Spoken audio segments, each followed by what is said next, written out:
The Amazonian princess gets a new Hot Toys release.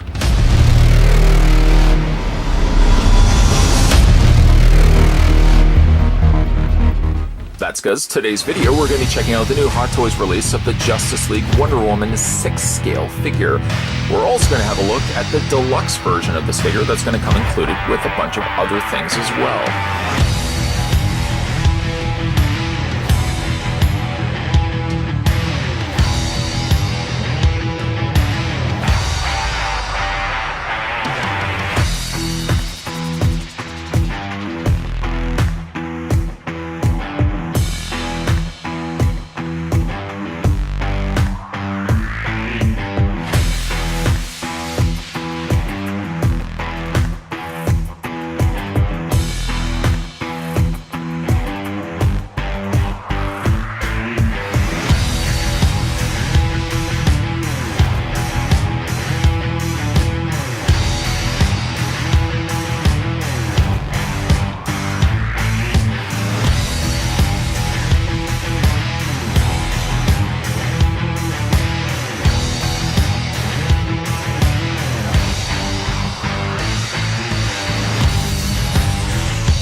How about the first thing we do is take the measurements for Wonder Woman. So taking it right to the very top of her head, which is about there. Surprised, actually, I must say, that she's 12 inches in height. I thought she was actually going to be a little bit taller than that. Translating that to centimeters, the figure stands at 30.6.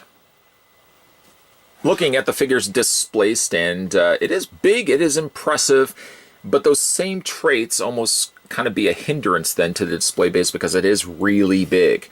When you take the figure, and the figure's already standing at 12 inches in height, when you put it in a detail, you only really have so much space to work with. Unfortunately then, when you factor in the additional height that the display stand gives you, well, now you're dealing with something completely different, and now you're dealing with a space that probably a standard detail isn't going to necessarily fit. You may then relegate to displaying Wonder Woman on a shelf, rather than necessarily displaying her confined inside of a case. I think in this instance, as great as this display stand is, I think I would have preferred something a little bit smaller personally. What I do though like is that it does have the rampway, and I don't know if this is the rampway from the, I'm trying to remember the name of it, the Fox, the Flying Fox, or whatever the name of the ship was.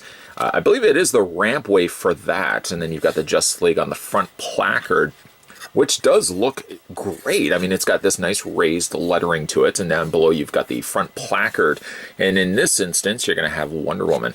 I would be safe to assume that you're probably going to have, if you get the other Justice League members, it's probably going to be the same continued display-based trend, and the only thing that's going to be different in this case is going to be the front placard, depending on which character you're going to be getting, which will look good when you have all of these connected. I think it's the Flying Fox. But I do think, though, that the display base, as good as it is a little on the big side. I think in the instance, even at the giving the deluxe version a different treatment, maybe if they had given us just a standard oval-shaped display base as well, not just solely this, then if you wanted to display her, and you are somebody that likes display bases like I am, you don't necessarily have to use the big, bulky version of this. Don't get me wrong, I do like this, I just think it takes up a lot of space. Now, I know what you're thinking. You're seeing this Wonder Woman figure from Hot Toys, and you're thinking to yourself, she does look a lot like the Batman v Superman Hot Toys Wonder Woman that we've already received. The question then comes, is there enough to her that would be worth picking her up, say if you've already picked up the Batman v Superman, or at the very least, I've already picked up the Batman v Superman Wonder Woman. is there enough different to this one that I feel like I'm not going to be displaying the exact same figure side by side? So, okay, we're going to bring in the Wonder Woman from Batman v Superman, and we're going to do a side-by-side comparison. And hopefully, over the course of this video, I'll be able to give you a good definitive answer as to whether it's worth necessarily switching or upgrading, if you will, to a brand new Wonder Woman. Perhaps this one was perfectly fine. So hopefully over the course of this video, you guys will see the difference between the two different figures. Obviously, the big one, the big decider here is going to be her face sculpt. How is the figure going to compare side by side? And it's not actually until I have gotten this figure here, the brand new release, that I'm starting now to look at the Batman v Superman release and feel even more for the fact that I don't feel like the figure looks like Gal Gadot. This one here, if you look at the left, the new one versus the right, the old one, you'll see that this one has a much thinner complexion. And it's this one here too, I've noticed, the Batman v Superman release. Her eyes seem a little bit higher.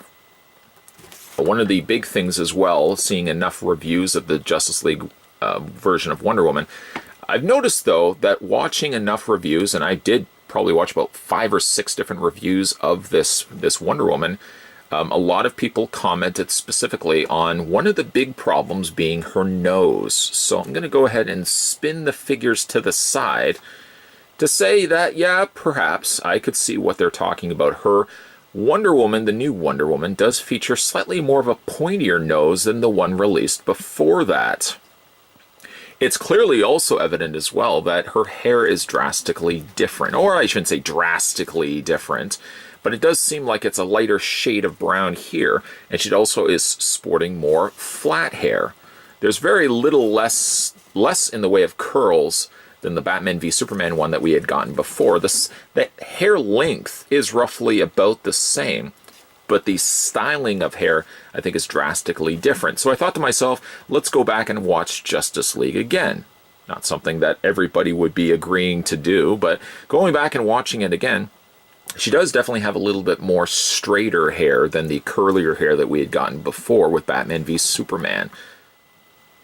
In addition to Wonder Woman's face looking quite drastically different, you'll also see as well that her tiara is a different color. The Batman v Superman one here on the right has a silver sported tiara, whereas the one from Justice League actually has gold.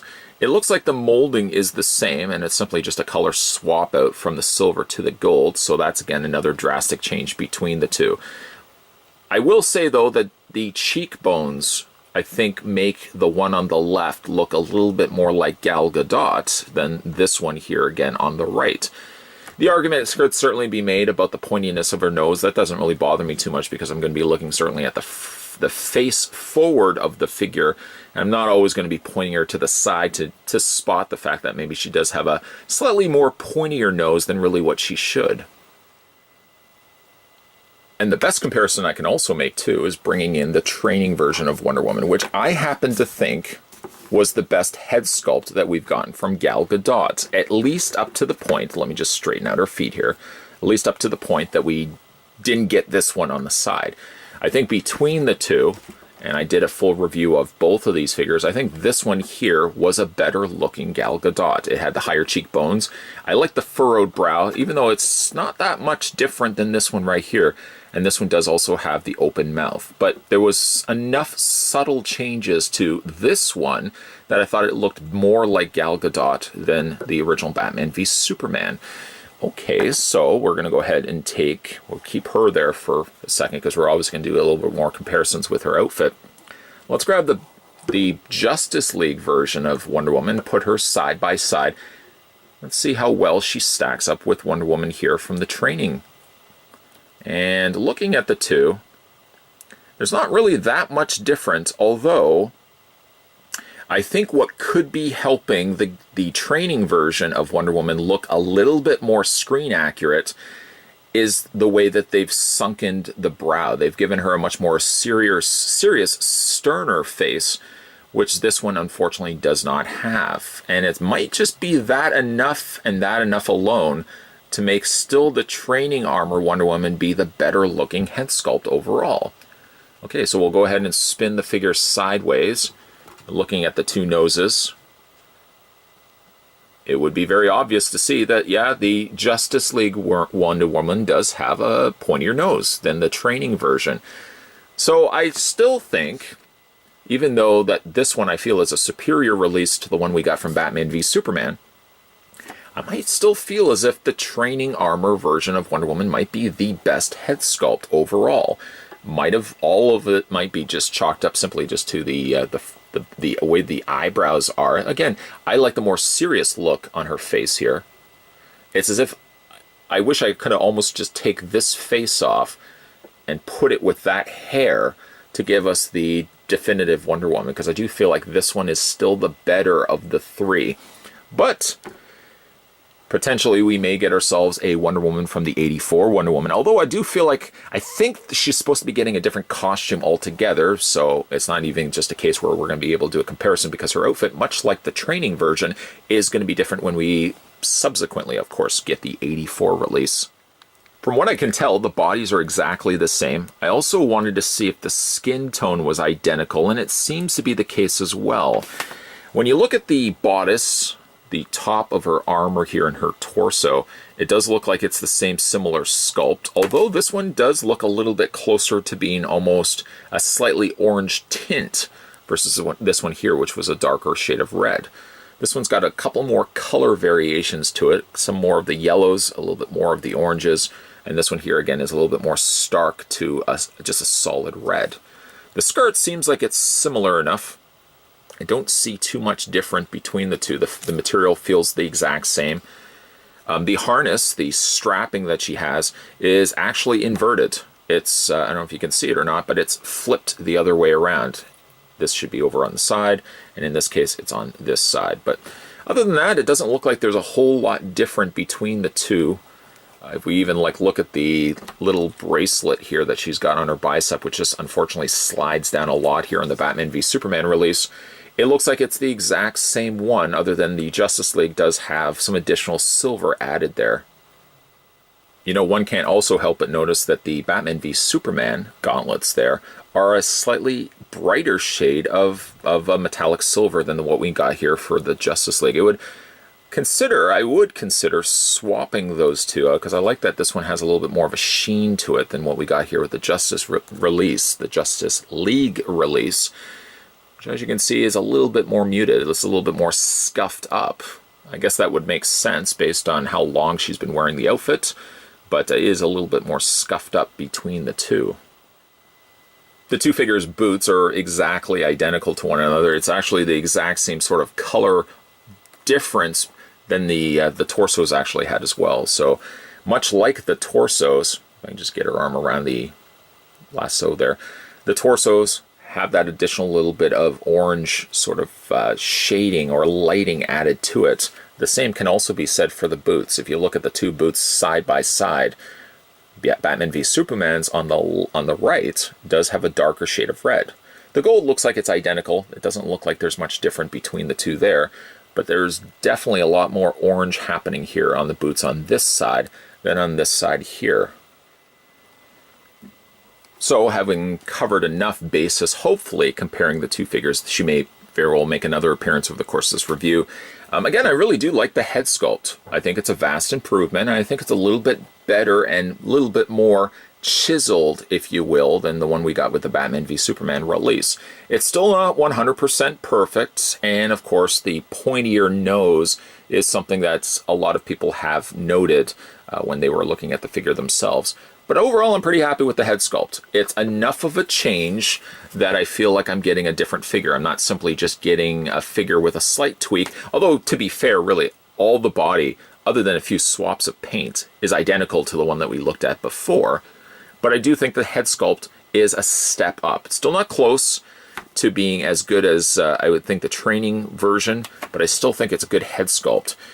The body is still encased in this rubber skin, so mileage may vary for how much posability you can get the figure into. I find that since having these figures, I'm a little bit more relaxed with moving things on it. Before, when I first initially got the Wonder Woman, I was so worried that I was going to break something inside here. Now, this is a rubber skin, so You may not want to have permanent poses where her arm is, say, for example, always bent. Generally, when I am displaying her, I usually just have the arms straight out. It's just more of a reassurance for me that I'm not going to be adding crease marks here to the rubber skin that they've added to the body. The body, basically from head to toe, is going to have this rubber skin to it.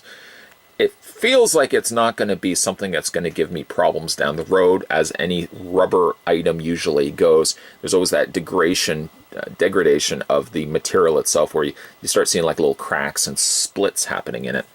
So far, so good, knock on wood. I haven't any problems with the first Wonder Woman that we got. Let's talk a little bit about the deluxe figure release. Now, the deluxe version comes with 2 extra things, one of which being the robe, which we haven't looked at yet, and the second thing being the Amazonian mother box, which looks really good, and equally so, it's very heavy. It doesn't feel like it's metal, but there's something to it that makes it feel weighted. Can't imagine if it's just solely plastic. It's got some fantastic detailed sculpts here, even though it does look like perhaps all the facings are identical to one another. Doesn't look like there's anything different between them. Got some immaculate details, especially in the corners. I really like that quite a bit. The colors are nice, almost cranberry, borderline purple red color. And like, even unfortunately nothing moves on it, nothing opens up, which would be a nice feat as well. This alone would entertain for anybody, I would think, wanting to get the deluxe version over the standard release.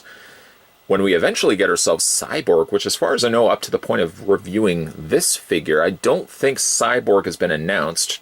So far we've got Batman in the waiting list, if you will, a tactical Batman, tactical suit Batman, a Superman, and a Flash, and also Aquaman. I think the only one we haven't seen yet is a Cyborg, but I'm wondering at the very least if those figures are going to come, at least if you get the deluxe versions, are going to come with their own corresponding mother boxes. If you're going to get one with Wonder Woman, you'd like to think that you could complete the trio by getting the other corresponding 2. In the meantime, though, it's a really neat looking box and something I'm going to display alongside the figure. The figure also gets a robe. And I know I don't sound too impressed by it, because I am, but it's just such a pain to get on her. The material feels almost as if it could be velour. It does have a velour feel to it, and there's a little bit of like this faux fur that is fitting its way around the arm sockets and down the front trim.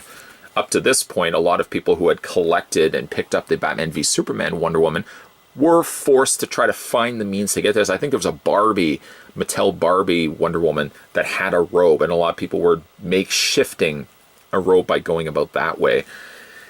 It does look good on Wonder Woman, but I will say it is a pain in the butt to get on her. There's a couple of different things on it. Like, for example, there's this internal strap, which I can't tell whether it's actually come off or not. I think it's supposed to be on the inside here, and it's supposed to loop around her waist. Then she's supposed to feed her arms right through the armholes here, and then this front loop, which I don't find works well at all, is supposed to, let me just show you right here, it's supposed to slot inside that little slotted opening there. The robe is really as easy to put on as one would think. You're simply just sliding Wonder Woman's arms through the openings in her arms, or the openings in the robe. And then that's it. I mean, there is the little strap on the inside, which for mine just happens to have come off. There is Velcro on the inside, so I'm guessing there's probably like Velcro, corresponding pieces on the interior of the robe. And then this is just supposed to loop around her belt, just like that. If you're closing off the robe, though, you're really not going to see it. And then you're supposed to kind of close the robe off and then take this strap, and it's supposed to feed right through this slot here. I don't know why specifically they had to do it this way as opposed to just giving Velcro, because it would work really the exact same way. Here you're supposed to feed it through that little slot, and it's supposed to attach to, I'm guessing, the corresponding belt on the inside there. But it's just unnecessary, and a lot of times I feel like this strapped harness just comes loose way too often. They should have put like a little Velcro piece or something right there. So it just doesn't seem like it sits well. And oftentimes I just feel like I continue wanting to adjust it, and then I have to kind of close the robe, and then I have to adjust that a little bit more again. Let's just say it's not the most enjoyable thing to have to do. And then you can just go ahead and just kind of fix off the robe from there. Now there is a hood. The hood is wire framed. So you can, if I don't drop it, you can drape it over top of her head like that. And being that it's wire framed, you just sort of want to bend the sides. Just kind of manipulate it like this until you get yourself the desired look. Now you can either have her hooded like this. I think I probably will end up just displaying it with the hood down myself. And you may just have to kind of go in there and fix the hair in the process. The robe, I have to say, does look good. Whatever frustrations I have with this strap in the front, I do like the overall look. It's also enough too, and the hands usually will pop off in the process. It's enough too that it gives you some differencing of design between this one and the one that we looked at before. Just get the arm in place. There we go. And if we just move this one over again and bring in the Batman v Superman release, right off the bat, you've got this changing up the way it's going to look. So it's not going to be the most, it's not going to be the identical body side by side, with really just the head being the difference. I like this head with this body a little bit more than I like this first starting entry for Wonder Woman, that I probably will end up taking the robe off this one and displaying it with this Wonder Woman instead, just because I do think that this is still a better looking head sculpt. Again, between that and the mother box, there's enough reasoning why I would say getting the deluxe version is more worth it than just getting the standalone release. Now that we've had a look at the figure and we've had a look at the exclusives, let's look at the accessories that come included with this Wonder Woman.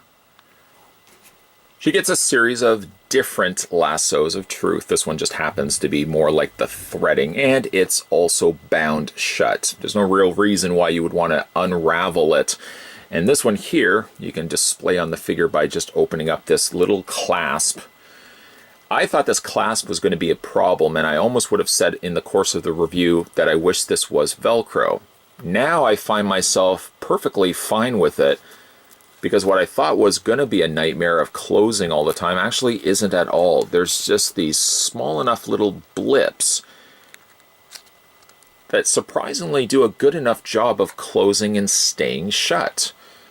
I really did think that this was going to be a nightmare to close, and looking at the two figures, this one actually closes a lot better than the one that we got with the Batman v Superman. The lassos are also slightly different. This one here is a much more finer threaded one. This one feels almost more like wiring when you really look at the two side by side.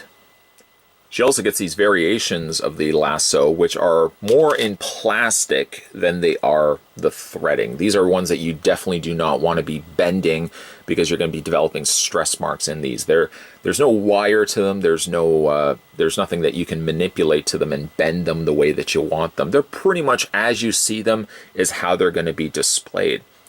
And for the fact that they're also not wiring, it means that you could not display her as if she's throwing out the loop of the lasso around somebody. It just simply would not hold. It's just gonna run limp.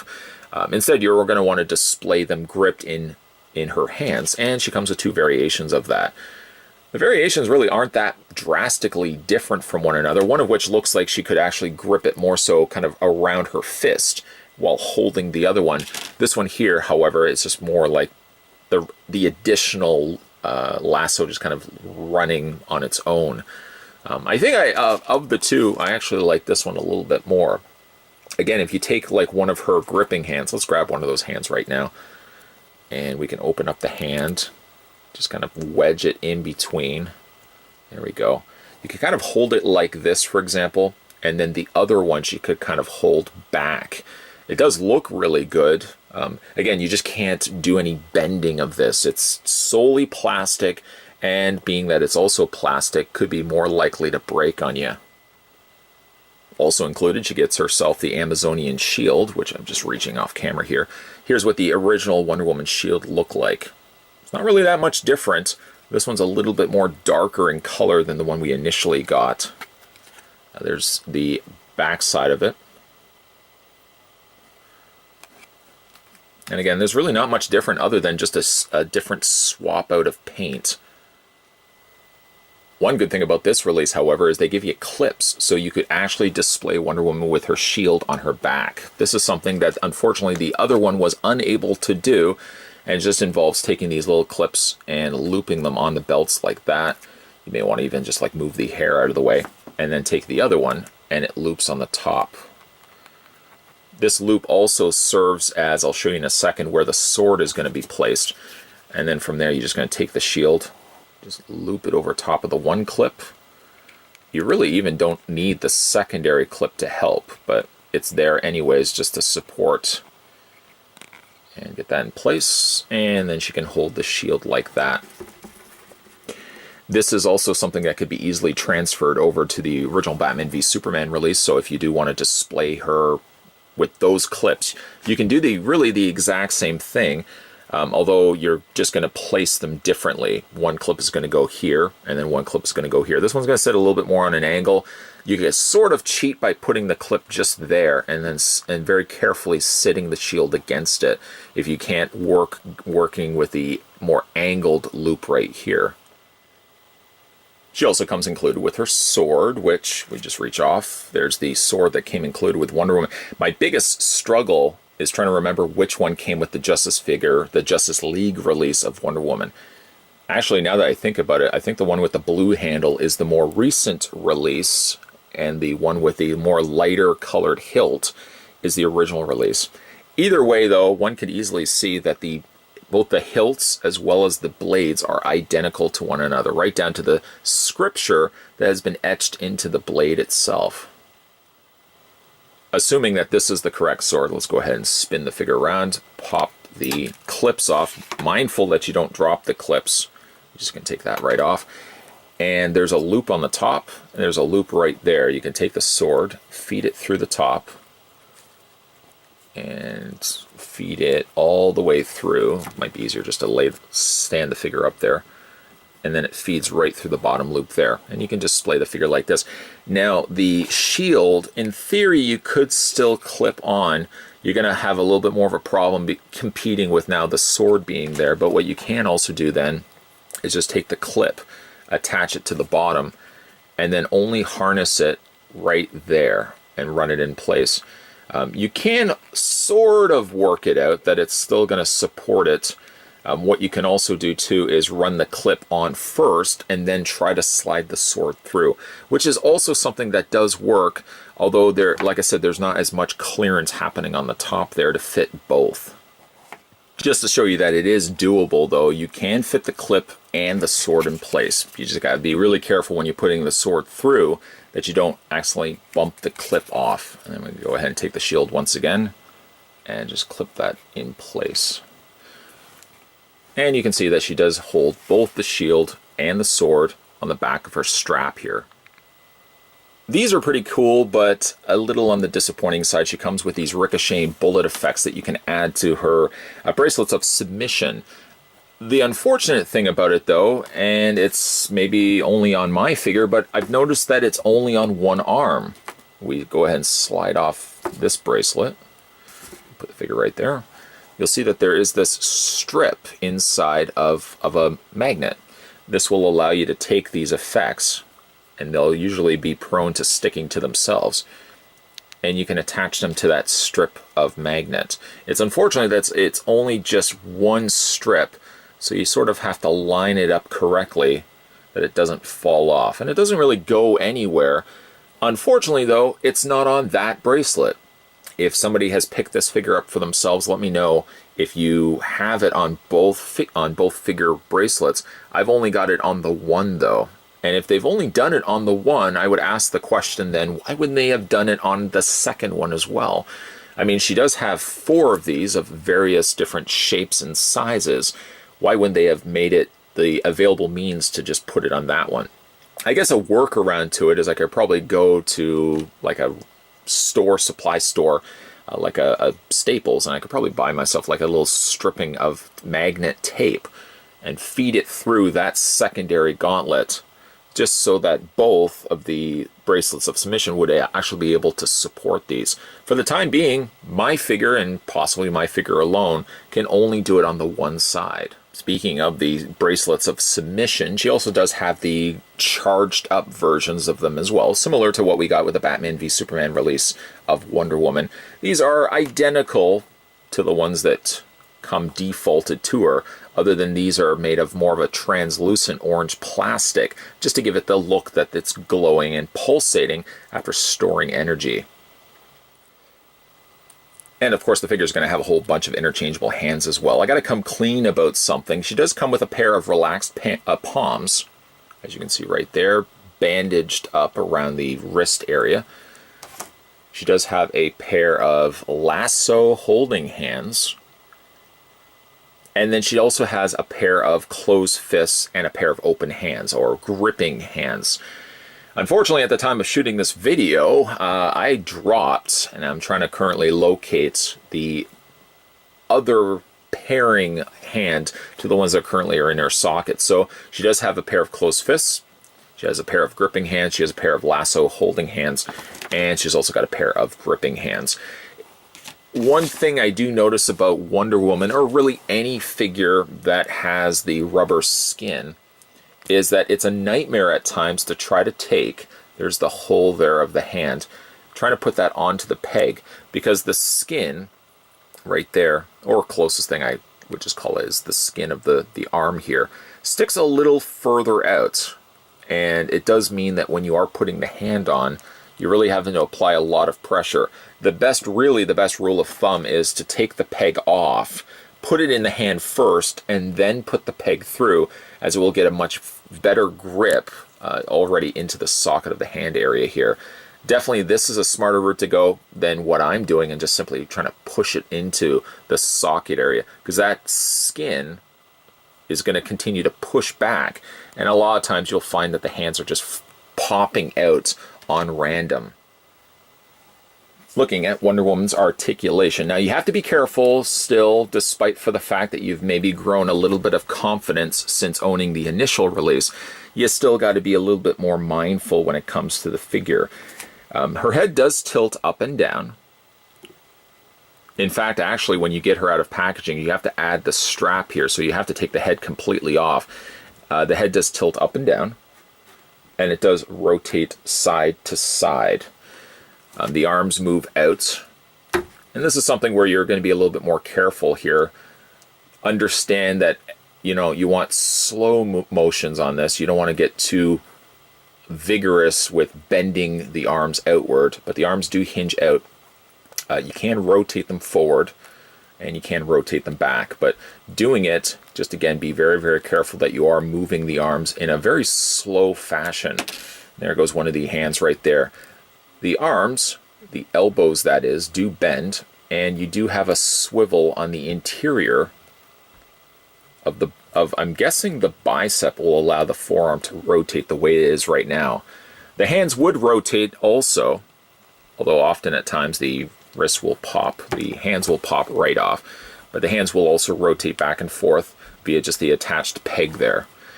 When you get to the torso, you're really not going to get a whole lot happening right there. Because so much of it is encased not only with the skin, but also with the armor that she's got over top of her body. It pretty much limits some, if not all, the posability that you're going to get in this section here. Lastly, for Wonder Woman's legs, her legs split out like this. You can kind of see the inner workings of how it is here. It's almost like a little ringlet or a little socket area in which the ball joint sits inside of, and then the skin is over top of that. The legs move forward and back and out, very generously out. She does have a double hinge on the knee, just being very careful of that. And then she does have posability in the feet. Now, luckily, the feet are a separate piece. This part isn't part of this, so you can still freely move the feet. You got to be careful, though, that you don't accidentally clip the side, as this is a more brittle plastic. Feet also hinge up and down. didn't really spend a lot of time looking at Wonder Woman's feet. I guess really because falling into the trap of, well, the Batman v Superman release had the exact same similar boots, so I just didn't spend a lot of time looking at it. But the boots are very nicely strapped there, exposing the bare foot and the bare leg on the interior there. Hopefully, this review has helped you guys who have picked up the Batman v Superman release of Wonder Woman and was on the fence as to whether the Justice League version of her was going to be a different enough figure to worth dipping into your wallet and picking up. And I was in that same boat as you. I pre-ordered her just on the off chance that it was going to be a better head sculpt. Usually, time has told us that with new Hot Toy releases of the same figure, that the head sculpt tends to get better and better.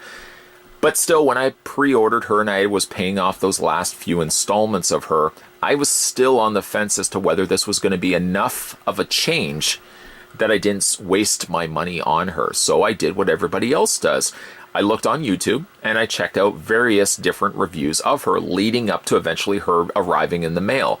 And in all honesty, depending on the lighting and the way that the camera was shot for those reviews, I found that the face drastically changed. In some reviews, it looked pretty good. Other reviews, with the lighting being as it was, the face looked off. So I was still on the fence. And then eventually when she did arrive and I did the comparison between her and her original release, I did notice that this was a much better head sculpt. I still don't think it's as good as the training armor Wonder Woman, but I do think it is a vast improvement to the original one that we got with Batman v Superman. This is sort of one of those cases where you may have wanted to wait to get a better looking Wonder Woman, but who's to ever really say when a new figure is going to be released? At the time of Batman v Superman, maybe we didn't know there was going to be a Justice League and we didn't know there was going to be a Hot Toys version of Wonder Woman. So we jump at the first thing that we see. This is a case where I think if you haven't already picked up the Batman v Superman Wonder Woman, most definitely pick up this one.